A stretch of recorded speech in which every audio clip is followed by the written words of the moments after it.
Simulan po natin ang ating pagdiriwang sa ngalan ng Ama at ng Anak at ng Espiritu Santo. Amen. Ang pagpapala ng ating Panginoong Jesucristo, ang pag-ibig ng Diyos Ama at ang pakikipagkaisa ng Espiritu Santo naway sumainyong lahat.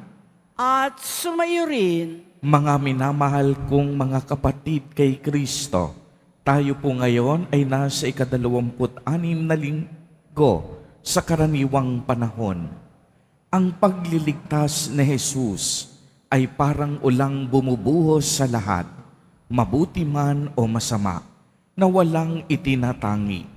Kung paanong tinatanggap at inililigtas ng Diyos ang lahat sa sanlibutan, sikapin din nating tanggapin ang lahat ng tao bilang kaloob ng Diyos.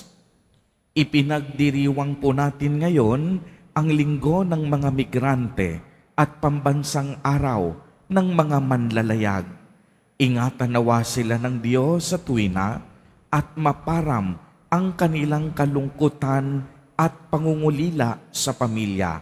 Ipanalangin nating manatili silang tapat sa kayamanan ng tradisyong Pilipino at maibahagi rin nawa nila ang pananampalatayang Kristiyano sa lahat ng kanilang nakakasalamuha sa ibayong dagat. Tayo pong lahat ay tinipon ng ating Nuestro Padre, Jesus Nazareno, bilang kaanib ng angka ng Diyos. Tinipon niya ang bawat isa sa atin sapagkat mahal niya tayo. Kaya dumulog po tayo sa ating maawaing Panginoon na nagpapatawad ng lubos. Inaamin ko sa makapangyarihang Diyos At sa inyo, mga kapatid, na lubha akong nagkasala sa isip, sa salita, sa gawa, at sa aking pagkukulang.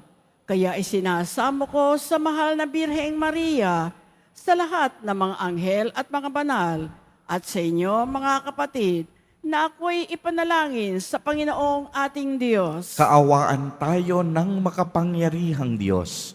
Patawarin tayo sa ating mga kasalanan at patnubayan tayo sa buhay na walang hanggan. Amen. Panginoon, kaawaan mo kami. Panginoon, kaawaan mo kami. Kristo, kaawaan mo kami. Kristo, kaawaan mo kami. Panginoon, kaawaan mo kami. Panginoon, kaawaan mo kami. Gloria in excelsis Deo.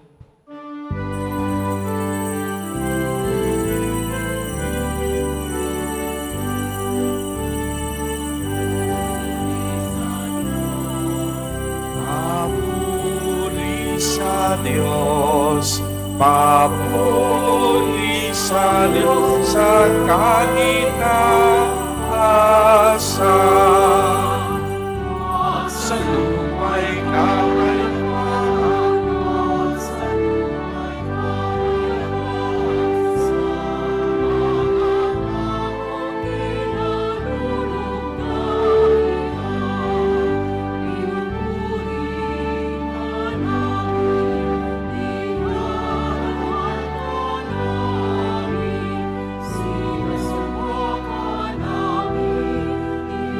Amen.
Manalangin tayo.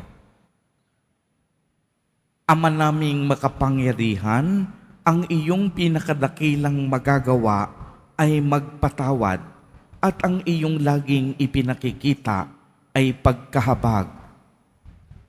Padaluyin mo sa aming walang humpay ang kagandahang loob mong sa aming inilalaan upang sa pagkakamit namin sa pangako mong bigay, kami gawin mong kasalo sa ipagkakaloob mo sa kalangitan sa pamamagitan ni Hesukristo kasama ng Espiritu Santo magpa sa walang hanggan. Amen. Magsiupo muna po ang lahat.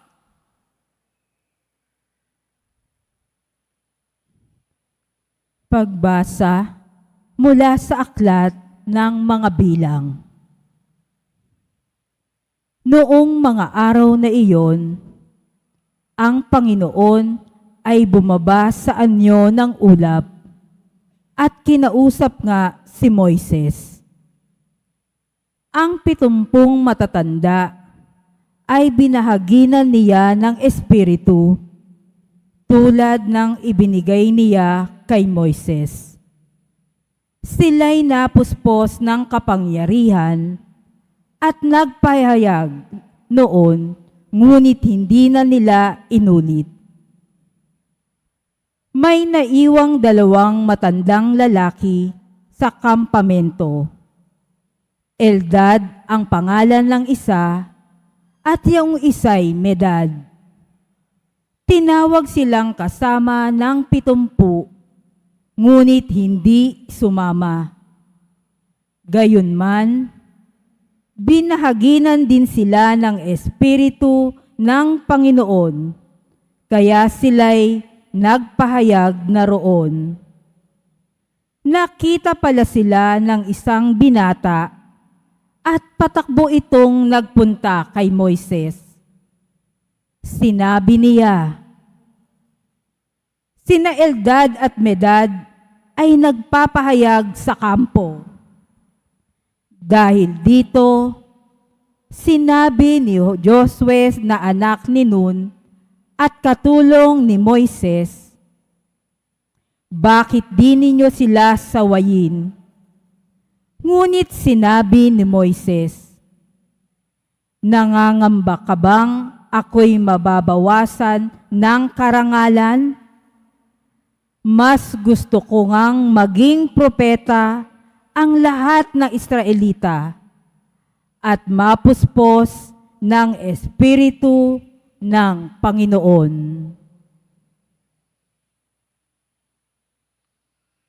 Ang salita ng Diyos. Salamat sa Diyos. Ating kabutihat lugod ay nasa loobin ng Diyos. Ating kabutihat lugod ay nasa loobin ng Diyos. Ang batas ng Panginoon ay batas na walang kulang. Ito'y utos na ang dulot sa tao ay bagong buhay. Yaong kanyang mga batas ay mapagtitiwalaan, nagbibigay ng talino sa pahat ang kaisipan. Ating kabutihat lugod ay nasa loobin ng Diyos. Yaong paggalang sa poon ay marapat at mabuti. Isang banal na tungkulin na iiral na parati. Pati mga hatol niya'y matuwid na kahatulan. Kapag siya ay humatol, ang pasya ay pantay-pantay. Ating kabutihat lugod ay nasa loobin ng Diyos. Ang utos mo, Panginoon, sa alipin mo at lingkod, ay mayroong gantimpala kapag aking sinunod. Wala ang taong pumupuna sa gawang niyang hindi angkop, kaya ako ay iligtas sa lihim na gawang buktot. Ating kabutihat lugod ay nasa loobin ng Diyos. Ang lingkod mo ay iligtas sa hayag na kasalanan. At huwag mo pong itutulot na ako ay pagharian. Mamumuhay akong ganap na wala ng kapintasan. Ako'y lubos na lalaya sa kuko ng kasalanan. Ating kabutihat lugod ay nasa loobin ng Diyos.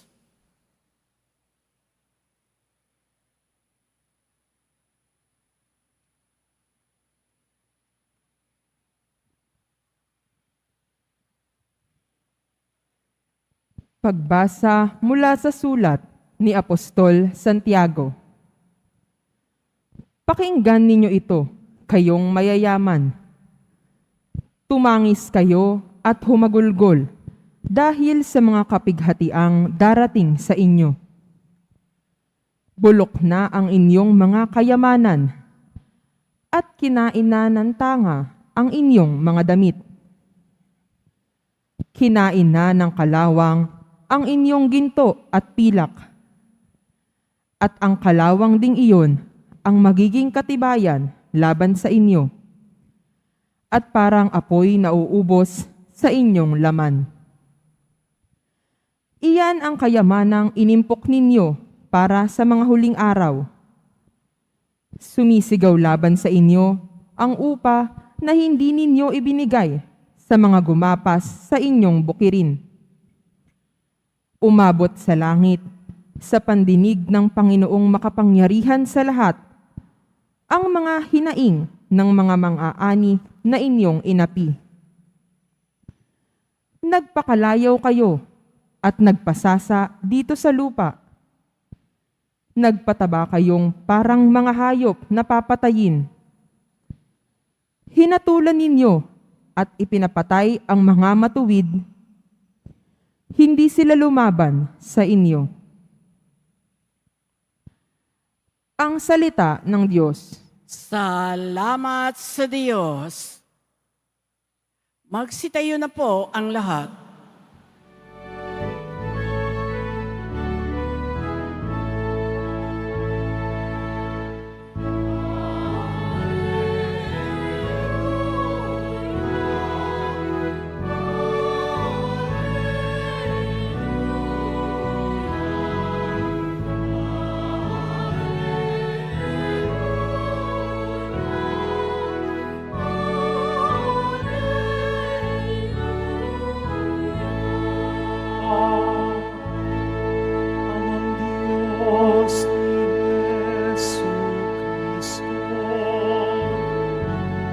Salita mo'y totoo, kami ay papanalin mo.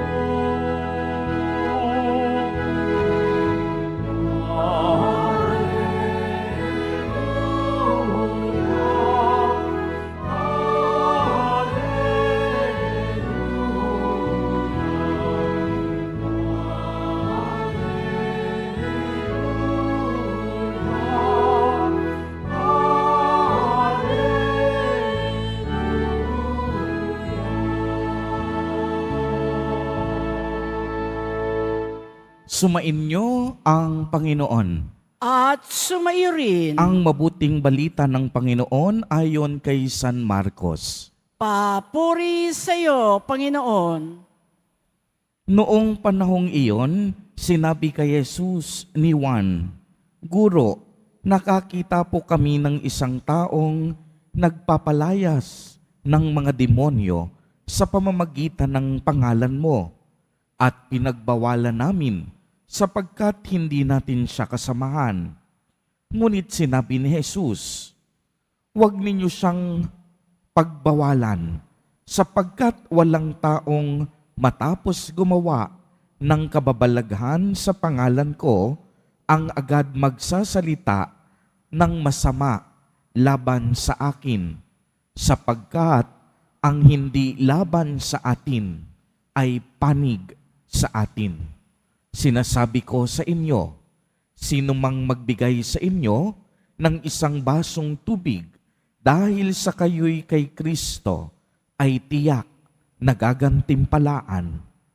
Mabuti pa sa isang tao ang siyang bitinan ng isang malaking gilingang bato sa liig at itapon sa dagat kaysa maging sanhi ng pagkakasala ng isa sa maliliit na ito na nananalig sa akin.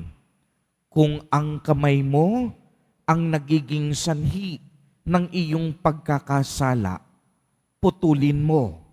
Mabuti pa ang mapunta ka sa langit na putol ang isang kamay kaysa may dalawang kamay na mahuhulog sa impyerno, sa apoy na hindi mamamatay. Kung ang paa mo ang magiging sanhi ng iyong pagkakasala, putulin mo. Mabuti pa ang mapunta ka sa langit na putol ang isang paa kaysa may dalawang paa na mahuhulog ka sa impyerno. At kung ang mata mo ang magiging sanhi ng iyong pagkakasala, dukutin mo. Mabuti pa ang pumasok ka sa kaharian ng Diyos nang bulag ang isang mata kaysa may dalawang mata na mahulog ka sa impyerno. Dooy hindi mamamatay ang mga uod na kumakain sa kanila at hindi mamamatay ang apoy. Ang mabuting balita ng Panginoon. Pinupuri ka namin, Panginoong Heso Kristo. Magsiupo muna po ang lahat. Magandang umaga po sa inyong lahat, mga kapatid kay Kristo.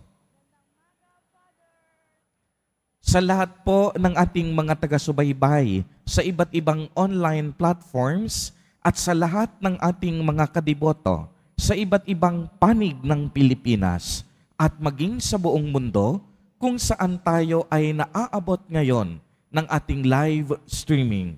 Mapayapang umaga din po sa inyong lahat. Purihin at dakilain natin ang ating Panginoon, ang mahal na poong Jesus Nazareno. Mga kapatid kay Kristo at mga kadiboto, malugod po namin kayong tinatanggap sa Basilica Minor at Pambansang Dambana ni Jesus Nazareno.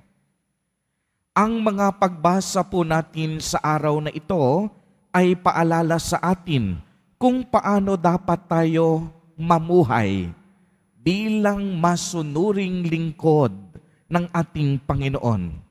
2 punto po para sa ating pagninilay sa araw na ito. Unang punto, katapatan sa misyon. Narinig po natin sa ating ebanghelyo kung paanong ibinalita ni San Juan, ang isa sa mga apostol ni Jesus Nazareno, ang tungkol sa isang lalaking pinigilan nila na magpalayas ng mga demonyo. Bakit nila pinigilan? Para sa kanila, ang lalaking ito na hindi nila kilala ay hindi nila kakampi at hindi nila dapat kasama. Pero ano ang bilin ni Jesus Nazareno? Huwag niyo silang pigilan. Huwag niyo silang pagbabawalan sapagkat ang hindi laban sa atin ay panig sa atin. Ano po ang ibig sabihin nito, mga kapatid kay Kristo? Tayo pong lahat na nabinyagan sa Espiritu at katotohanan. Tayo pong lahat na nabinyagan sa ngalan ni Jesus Nazareno ay tinatawag upang makibahagi sa misyon ng pagpapalaganap ng mabuting balita ng paghahari ng Diyos. Noong tayo po ay bininyagan, nung tayo'y mga bata at sanggol pa lamang, ipinunla na ng Diyos sa ating mga puso ang pagiging misyonero. Uulitin ko po, hindi pa natin ito naiintindihan ito, hindi pa natin narinig, hindi pa natin nalaman, pero nung tayo'y mga bata pa lamang at sanggol, habang tayo'y binibinyagan, ipinunla na ng Diyos sa ating mga puso ang pagiging isang misyonero. Kaya nga tayo po ay laging hinihikayat ni Jesus Nazareno na magkaroon ng bukas na puso't kalooban sa pakikipag-isa sa bawat mananampalataya upang ipagpatuloy ang misyong sinimulan ni Kristo. Nangangahulugan, dapat saan man tayo nakatira, saan man tayo matagpuan, tayo man ay tumira sa iba't ibang dako ng mundo, nasa simbahan man tayo o wala, responsibilidad at obligasyon po natin na makibahagi sa pagpapahayag ng salita ng Diyos. Hindi lang mga pari, hindi lang mga obispo, hindi lang mga madre, hindi lang mga kardinal, tayong lahat na bininyagan, tungkulin natin ipahayag ang salita ng Diyos. Kaya't ang panawagan ni Jesus, maging tapat tayong lahat sa misyong ipinagkatiwala niya sa atin. Kaya nga ang pagiging tapat sa misyon, hindi sa kayamanan ng mundo. At ito ang paalala sa atin ni San Pablo sa 2 pagbasa. Sinabi niya, may katarungan ang Diyos. May katarungan ang Diyos sa mga mayayamang gumagamit ng ginto at kapangyarihan upang apihin at alipinin ang mga dukha at mahihina.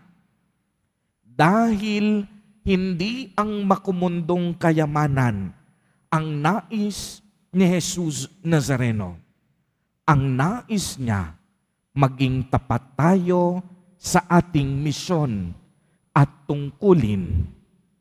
2 punto, kabutihan ng puso. Idinugtong pa ni Jesus Nazareno ang mga pangungusap na ito. Sino mang magbigay sa inyo ng isang basong tubig dahil kayo ay kay Kristo, tiyak gagantimpalaan kayo ng Diyos. Sa madaling salita, ang sino mang palagawa ng mabuti, tiyak yon, lagi siyang pagpapalain ng ating Panginoon. Tayo pong lahat ay tinatawag na Kristiyano. Dala-dala natin ang pangalan ni Kristo. Kristiyano, Kristo. Kaya mahalaga po na mapuno ng kabutihan ang ating mga puso. Ang pagiging mabuti kasi ang daan tungo sa tunay na kaligayahan at kapanatagan ng puso. Ang taong mabuti, lagi yang may grasya sa Diyos. Bakit kailangan nating maging mabuti? Simple lamang ang kadahilanan, sapagkat ang Diyos natin ay mabuti. Isa po sa pinakadakila at makapangyarihang katangian ng Diyos ay ang kabutihan. Sa lahat ng panahon, sa lahat ng pagkakataon, ang Diyos ay mabuti. Kailanman ang Diyos hindi nag-isip at gumawa ng masama. Kaya nga si Jesus Nazareno, totoong tao at totoong Diyos, nung siya'y nakipamuhay sa atin, si Jesus Nazareno, hindi gumawa kahit isang kasalanan, hindi gumawa ng kahit isang kasamaan, dahil ang Diyos bukal ng kabutihan.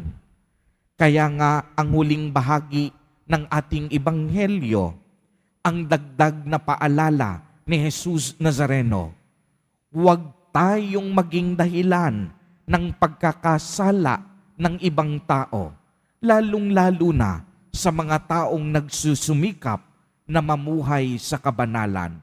Kaya nga nagbigay ng halimbawa si Jesus, kung ang mga mata, kung ang mga kamay, at kung ang mga paa mo ang nagiging sanhi ng iyong pagkakasala, putulin o itigil mo ang paggawa ng masama. Magbigay tayo ng halimbawa. Kung ang bibig mo ang nagiging sanhi ng iyong pagkakasala dahil sa pagpapalaganap mo ng maling impormasyon at paninira sa ibang tao, itigil mo na ang pagchichismis. Itikom mo ang iyong mga bibig.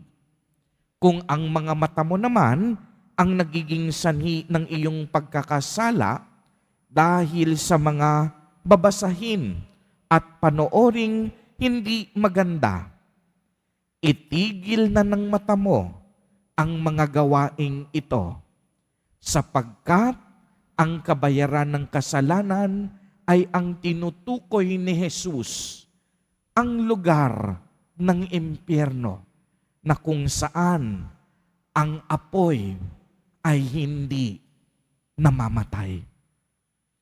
Mga kapatid kay Kristo, kung may mga bagay po sa ating buhay na nagiging hadlang sa ating kabanalan, itigil at ihinto natin ito.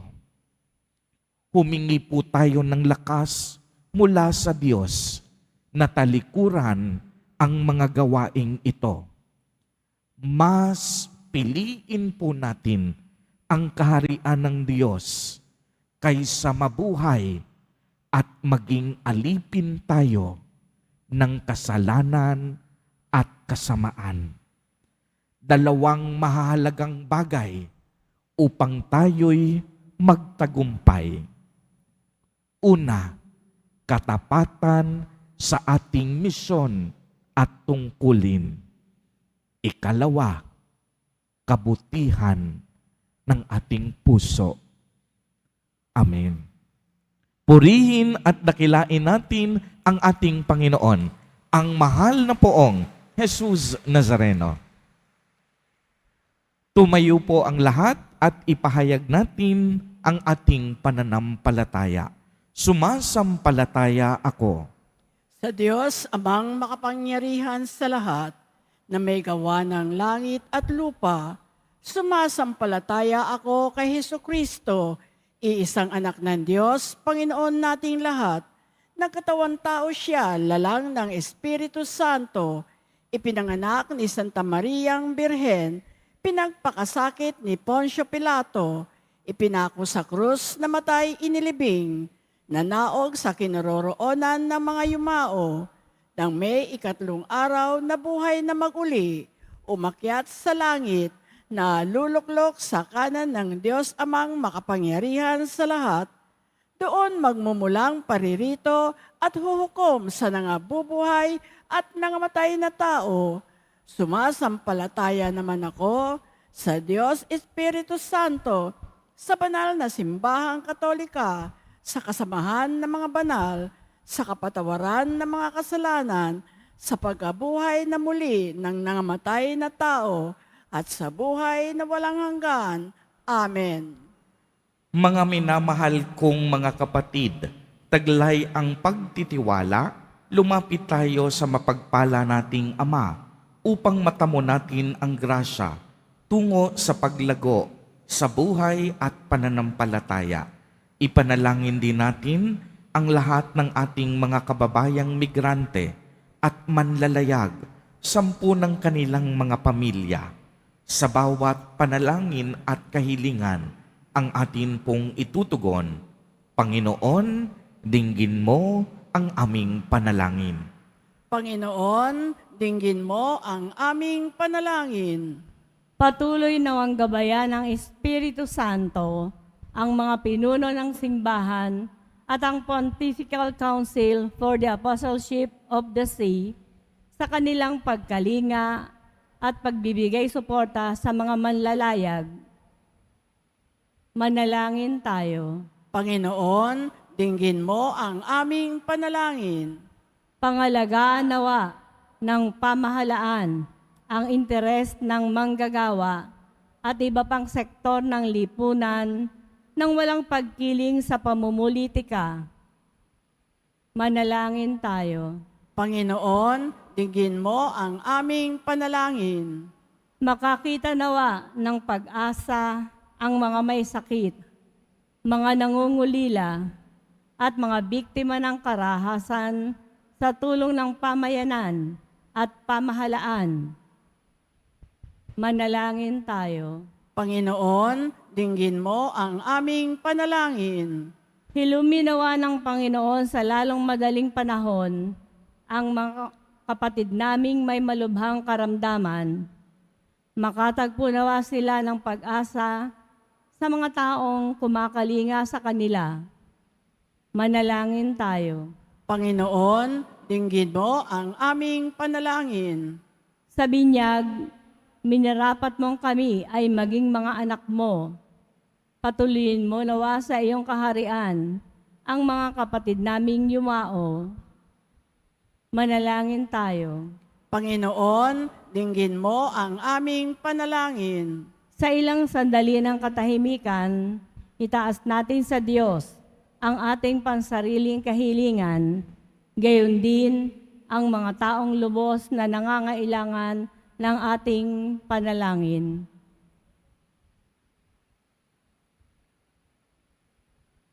Manalangin tayo.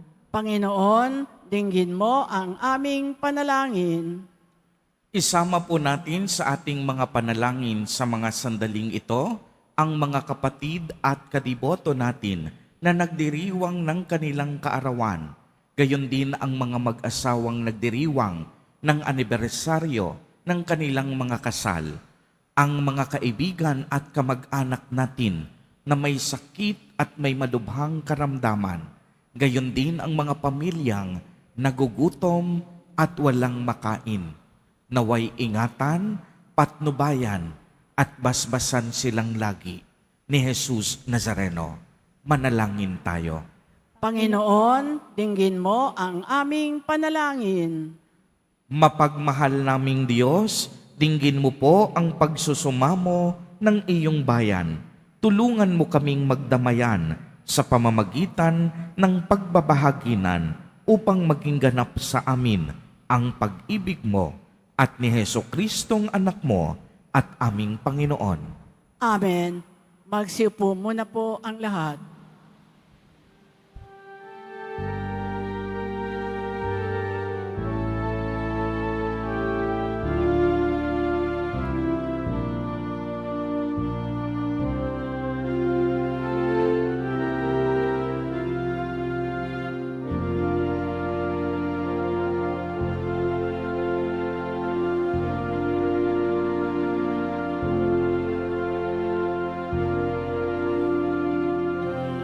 Itong tinapay at alak na mula sa'yo, muling ihahain sa kabutihan mo. Ingatan kami, alay sa'yo, pasasalamat ng puso.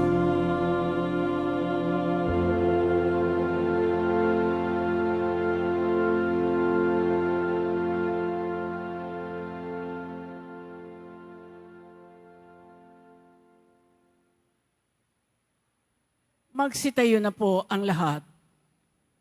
Manalangin kayo mga kapatid upang ang paghahain natin ay kalugdan ng Diyos amang makapangyarihan.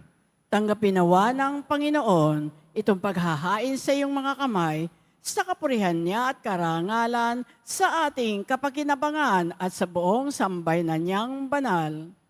Ama naming lumikha, loobin mo pong ikalugod ang aming paghahandog at ito nawa ang siyang magkaloob ng iyong pagpapalang sa amin ay umaagos sa pamamagitan ni Jesucristo kasama ng Espiritu Santo magpa sa walang hanggan. Amen. Sumainyo ang Panginoon. At sumayo rin, Itaas sa Diyos ang inyong puso at diwa. itinaas na namin sa Panginoon. Pasalamatan natin ang Panginoong ating Diyos. Marapat na siya ay pasalamatan. Ama naming makapangyarihan, tunay ngang marapat na ikaw ay aming pasalamatan. Nasa iyo ang aming buhay, pagkilos at pag-iral. Sa pamumuhay namin araw-araw, tinatamasa namin ang iyong pagmamahal. Sa pag-ibig mong ipinunla sa sangkatauhan, ang Espiritu Santo'y unang aning bigay ng anak mong naglagak sa amin ng katiyakang nakalaang mabuhay sa piling mo kailanman. Kaya kaisa ng mga anghel na nagsisiawit ng papuri sa iyo nang walang humpay sa kalangitan, kami nagbubunyi sa iyong kadakilaan.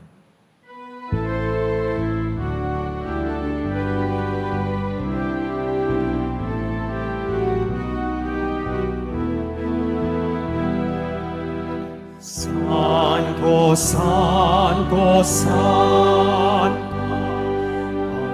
Panginoong Diyos ng mga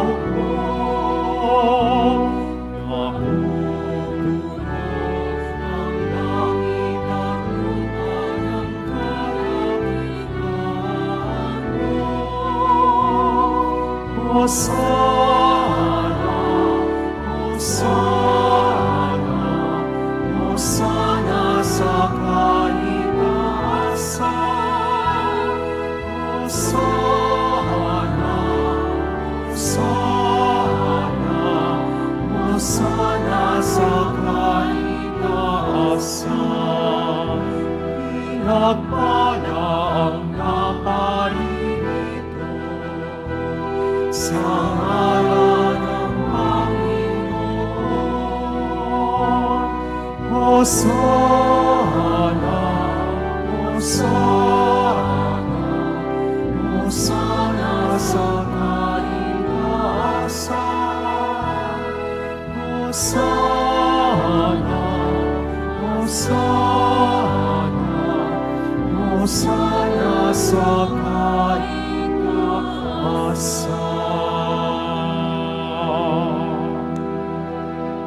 Magsiluhod na po ang lahat. Ama naming banal, ikaw ang bukal ng tanang kabanalan. Kaya't sa pamamagitan ng iyong Espiritu, ay gawin mo pong banal ang mga kaloob na ito upang para sa amin ay maging katawan at dugo ng aming Panginoong Jesucristo. Bago niya pinagtiis ang kusang loob na maging handog, hinawakan niya ang tinapay, pinasalamatan kaniya, pinagati-hati niya iyon, iniabot sa kaniyang mga alagad at sinabi, "Tanggapin ninyong lahat ito at kanin.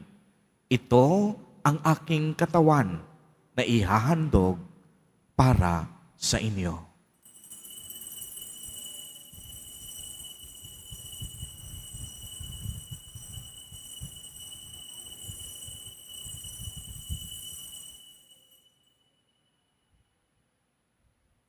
Gayon din naman noong matapos ang hapunan, hinawakan niya ang kalis. Muli kanyang pinasalamatan. Iniabot niya ang kalis sa kaniyang mga alagad at sinabi, "Tanggapin ninyong lahat ito at inumin. Ito ang kalis ng aking dugo, ng bago at walang hanggang tipan, ang aking dugo na ibubuhos para sa inyo at para sa lahat sa ikapagpapatawad ng mga kasalanan. Gawin ninyo ito sa pag-alaala sa akin.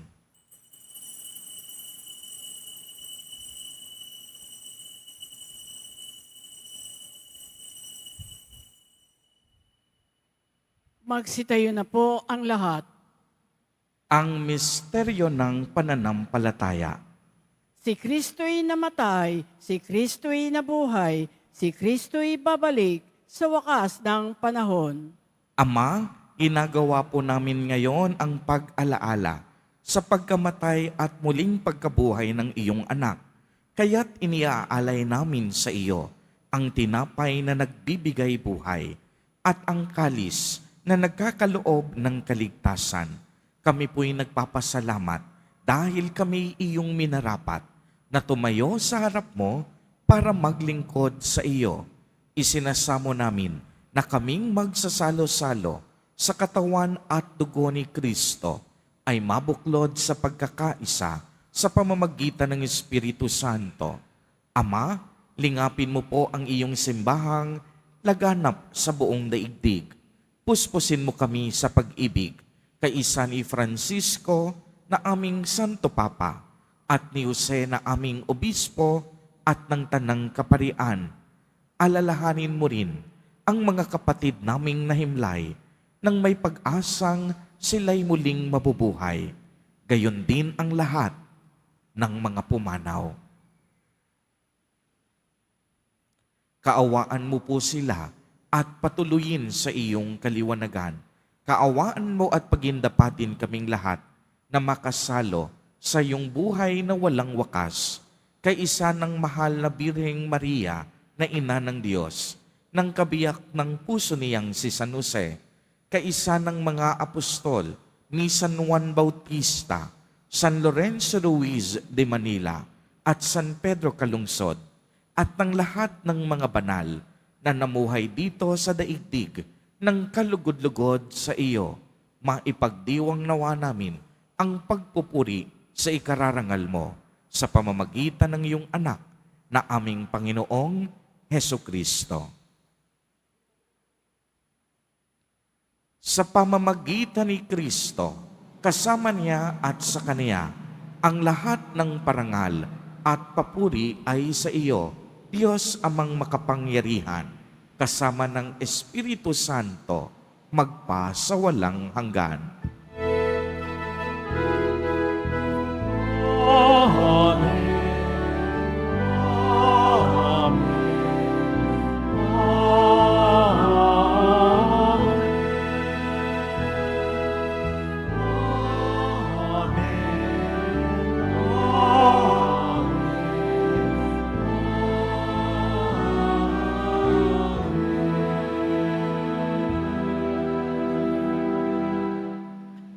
Sa tagubilin ng mga nakagagaling na utos at turo ni Jesus na Panginoon natin at Diyos, ipahayag po natin ng lakas loob.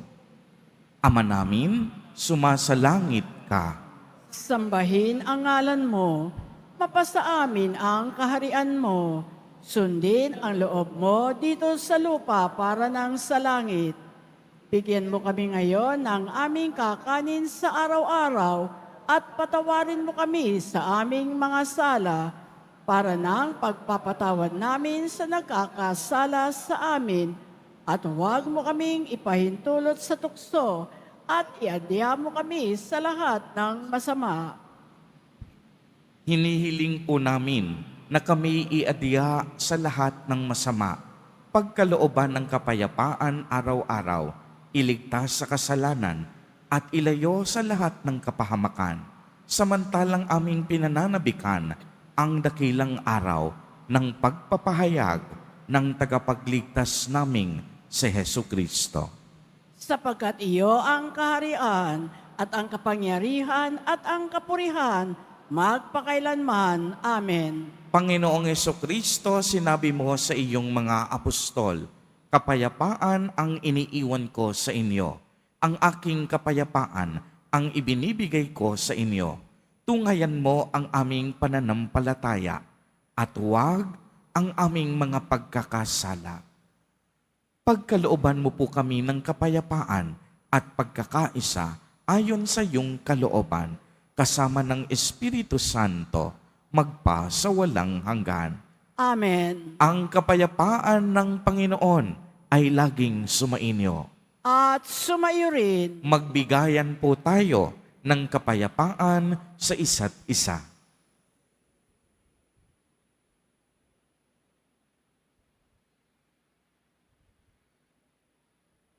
Kordero ng Diyos na nag-aalis ng mga kasalanan ng sanlibutan, maawa ka sa amin. Kordero ng Diyos na nag-aalis ng mga kasalanan ng sanlibutan, maawa ka sa amin. Kordero ng Diyos na nag-aalis ng mga kasalanan ng sanlibutan, ipagkaloob mo sa amin ang kapayapaan, magsiluhod po ang lahat.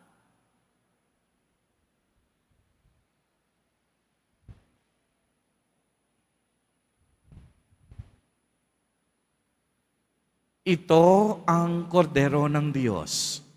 Ito ang nag-aalis ng mga kasalanan ng sanlibutan.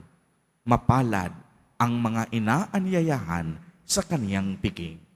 Panginoon, hindi ako karapat-dapat na magpatuloy sa iyo, ngunit sa isang salita mo lamang ay gagaling na ako.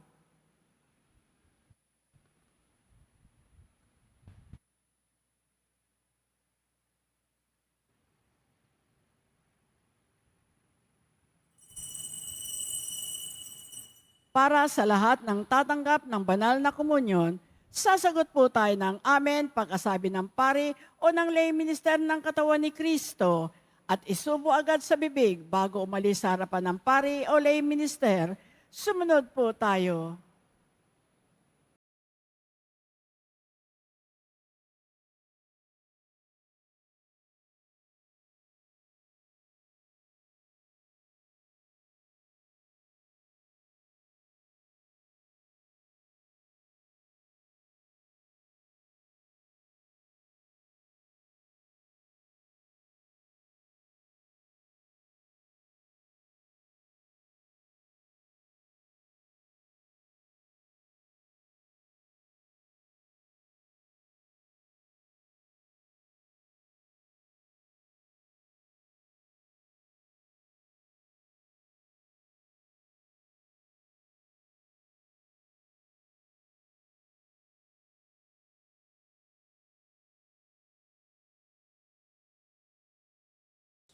Manalangin tayo.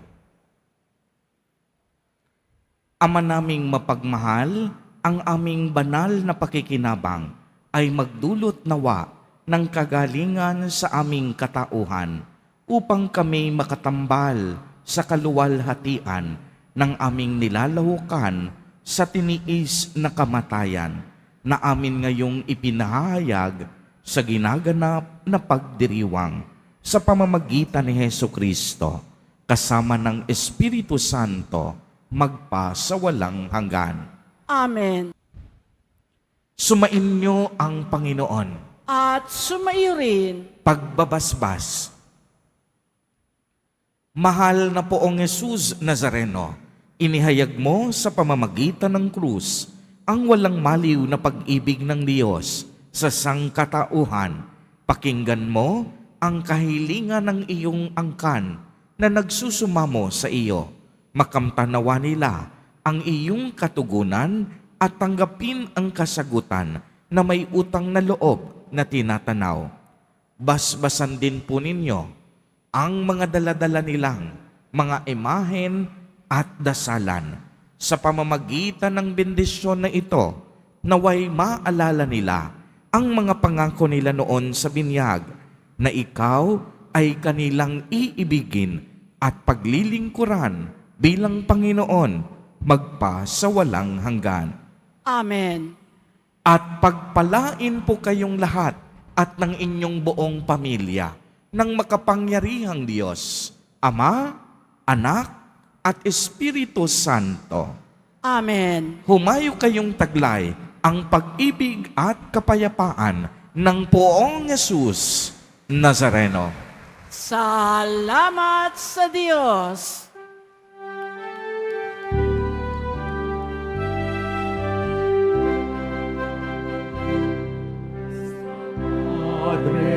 Jesus Nazareno, sinasamba ka namin.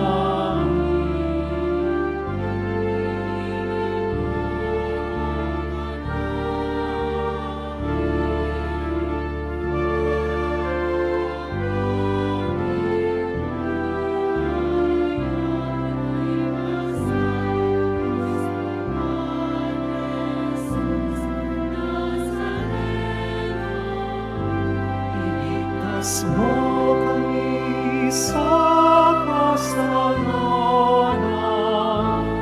Ang krus ang hinamatayan ay sa isang aming kalikasan. Nuestro Padre Jesus Nazareno, dinaanan ka namin. Nuestro Padre Jesus Nazareno, niluwalhati ka namin. Nuestro Padre Jesus Nazareno, inaral ka namin. Nuestro Padre Jesus Nazareno, niluwalhati ka namin.